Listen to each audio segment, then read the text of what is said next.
정경심 교수, 김학의 전 차관 재판 내용을 장유민 변호사와 좀 자세히 짚어보도록 하겠습니다. 어서 오십시오. 네, 안녕하세요. 네. 자, 정경심 교수 거부터 보죠.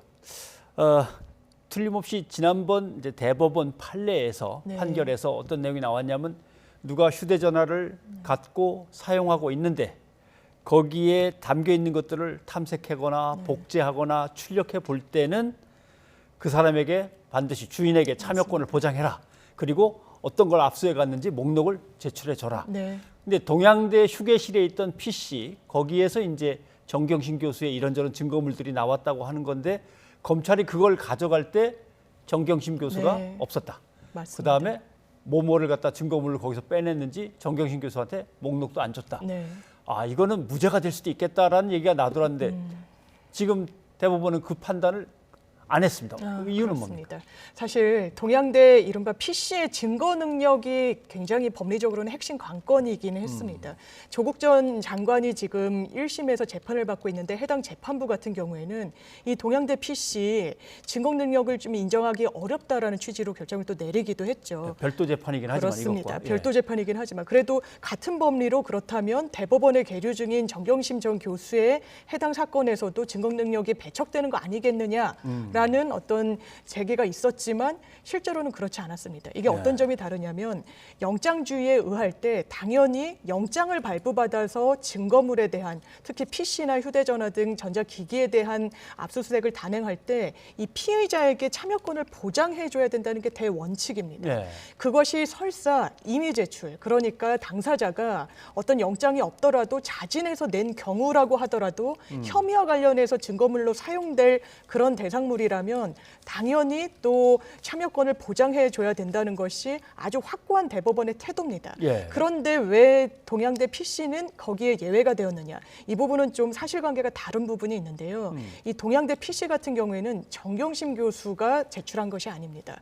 해당 조교가 그 당시에 임의로 자발적으로 제출을 했는데 그 당시에 그 PC의 현황이 어떠했느냐 하면 정경심 교수의 집무실이나 뭐 거주지에 있었던 것이 아니라 동양대 휴게실에 사실상 방치되듯이 그러니까 이 소유권이 누구인지 알 수 없도록 사실상 방치돼 있었고 그렇다면 이것을 낼 수 있는 권한자가 바로 조교에게도 있다라고 대법원이 본 겁니다. 보관자 지위에서 조교가 임의 제출을 했다면 정경심 교수에게 참여권을 보장해주지 않았다라고 해서 아예 적법 절차로 위반한 것이라고 보기는 좀 어렵다. 대법원이 이 부분을 결정을 냈고 그래서 이 어떤 표창장 위조랄지 7가지 스펙과 관련한 허위 사실을 기재한 부분들이 전부 유죄로 좀 귀결이 되게 됐습니다. 결국 정경심 교수가 그걸 가끔 사용한 거는 분명해 보이지만 그러나 그걸 지배하고 관리하던 거는 동양대로 봐야겠다라고 하는 거군요. 자, 그렇게 됐는데 그러면 자, 아까 별도 재판에서 조국 전 장관은 재판부가 이거는 인정을 않고 증거로 사용을 안 해야겠다라고 했다고 하는데 대법원이 이렇게 확정 판결을 다시 내려버리면 그 1심 재판부는 또 어떻게 해야 됩니까? 아무래도 각 재판부가 그리고 각 법관이 본인의 뭐 양심에 따라 그리고 본인이 해석하는 법률에 따라서 결정을 한다고 하더라도 대법원에서 확정된 사실관계를 사실상 동일한데 함부로 좀 배척하기는 실제로 어려울 겁니다. 그리고 검찰도 상당히 이 부분에 대해서는 반발을 해서 해당 재판부에 대해서 기피 신청까지 해놓은 그런 상태거든요. 그렇다면 조국 전 장관의 혐의와 관련해서는 어떤 식으로 재판이 진행될 것인가. 지금 최종적으로 유죄로 인정된 7가지 허위 스펙과 관련해서 2가지가 지금 조국 전 장관과 공범으로 설시가 돼 있습니다. 서울대 공익인권법 학회에 어떤 그 인턴십 과정을 수료했다는 부분 그리고 부산의 모 호텔에서 조국 전 장관의 딸이 인턴십을 했다는 그 두 부분은 조국 전 장관도 이 허위 어떤 서류를 만드는데 관여했다라고 보고 있는데 이 동양대 PC 등의 증거 능력이 그대로 인정이 된다면 아무래도 오늘 나온 대법원의 판결 취지대로 그 연장선상에서 결론이 나올 가능성은 상당히 좀 있어 보입니다.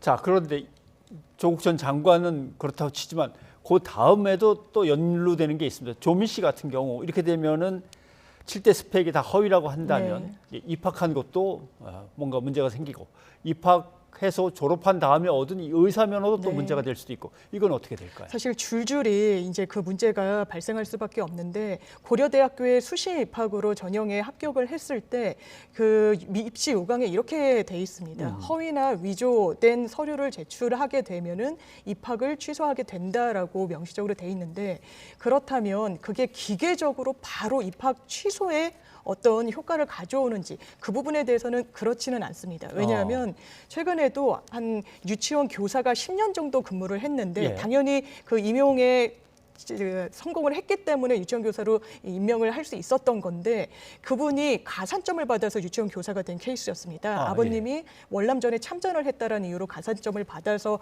유치원 교사가 됐는데 실제로 월남전에 참여하지 않았다는 사실이 이 10년이나 근무한 이후에 드러나게 됐습니다. 네. 결과적으로는 이 교사 지위를 박탈되게 됐는데 법원이 해당 소송에서 단순히 그 전제 조건 가산점을 받게 된 그 조건이 없었다고 해서 유치원 교사 그 자격을 박탈하는 게 타당한 게 아니라 이 사람의 어떤 전형 과정에서의 점수를 봤더니 이 가산점이 없으면 사실 불합격을 할 수밖에 없는 그런 객관적인 정량 지표가 있었던 겁니다. 그렇다면 동일하게 여러 가지 정황과 이 종합적인 부분을 고려해서 입학 취소에 이를 것인지 그 부분은 또 고려대가 또 판단을 하게 되고 지금 부산대 의전원 같은 경우에도 지금 예비적으로 행정 처분은 내려놨습니다. 입학을 네. 취소하겠다. 그리고 청문 절차를 진행하고 있는데 사실상 대법원 확정 판결이 나올 때까지 이것을 보류하고 있었다면 보면 되고 의전원 입학이 취소되더라도 바로 또 의사 면허가 취소되는 것은 아니고 의사의 어떤 면허를 관리하는 것은 보건복지부 관할이기 때문에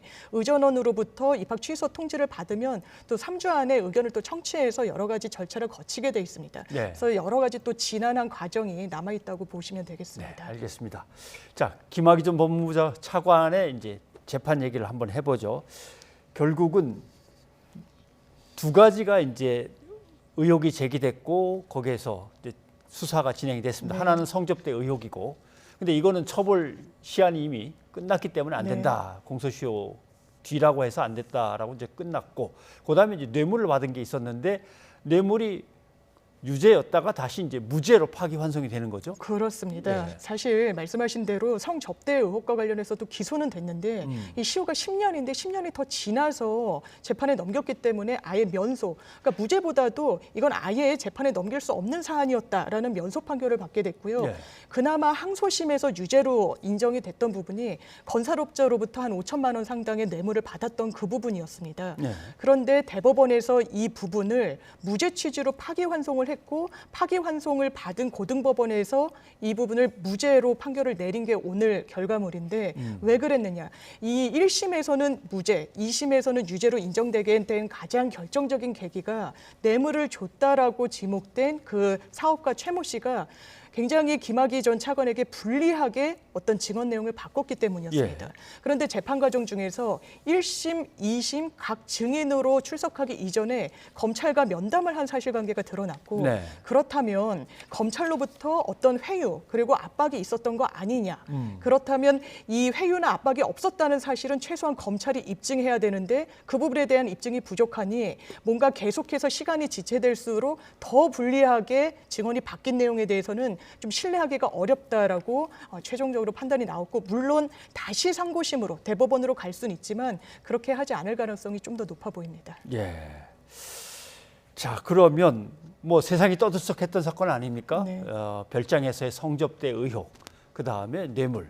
근데 둘 다 결국은 처벌이 안 된 거죠. 네. 이렇게 되면.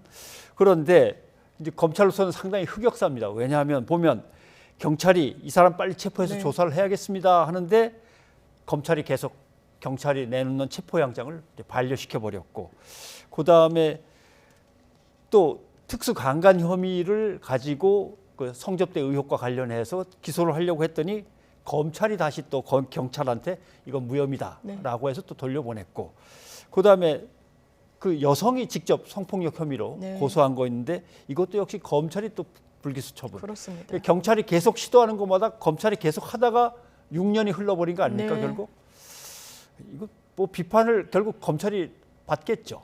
예. 김학의 씨가 무죄 그리고 면소를 받았다고 하더라도 이게 완전히 문제가 없어서 이런 결과물이 나왔다고 판단하시는 분들 많지 않을 겁니다. 예. 사실 검찰이 내부 검사가 문제가 됐던 그런 사건, 그리고 뇌물과 관련해서 성접대를 받았다는 그런 내부의 치부가 드러나게 되는 사건에 있어서 어떤 태도를 견지해 왔는지, 사실 공소시효가 도과해서 기소를 했는데 면소 판결을 받는다는 것은 있을 수가 없는 일입니다. 검찰이 내부 문제에 있어서 굉장히 눈 감지 않았는지, 그래서 김학의 씨는 최종적으로 무죄를 받았지만 이건 검찰의 어떤 흑역사, 그림자, 그리고 어떤 민낯을 보여주는 그런 결과물이라고도 판단할 수 있기 때문에 그 과정 중에서 경찰 단계에서는 계속해서 영장을 신청했지만 반려가 됐고, 이 동영상 속의 인물도 사실상 식별이 어렵다 등등 좀 납득하기 어려운 이유로 면죄부를 준 것이 검찰이었기 때문에 이 부분에 대해선 뭔가 내부 반성 등이 필요하지 않을까라는 생각이 듭니다. 네, 알겠습니다. 자, 장 변호사님 오늘 여기까지 듣겠습니다. 고맙습니다. 네, 감사합니다.